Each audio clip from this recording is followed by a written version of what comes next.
दादू दादू चलो, आज हमारे घर रमजान मेहमान बनकर आए हैं, लेकिन हमारे पास इफ्तार के लिए कुछ भी नहीं है।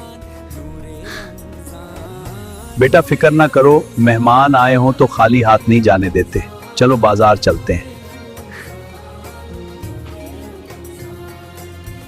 अब्बा जी घर में वाकई कुछ ज्यादा नहीं है, अगर थोड़ा सा सामान आ जाए तो इफ्तार अच्छे से हो जाएगी। चलो बेटा हम दोनों अभी बाजार से सामान ले आते जी दादा। जी अब्बा जी। हैं। चलो बेटा खाना लेते हैं।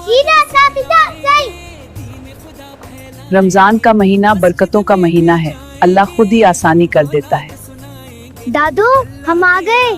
खुश आमदीद, सब कुछ ले आए? हाँ दस्तरखान तैयार है, जल्दी करो अजान होने वाली है। अल्लाह का शुक्र है, सब मिलकर खाएंगे। बेटा याद रखना, रमजान सिर्फ रोजे रखने का नाम नहीं, बल्कि मोहब्बत, शुक्र और एक दूसरे के साथ खुशियां बांटने का महीना है।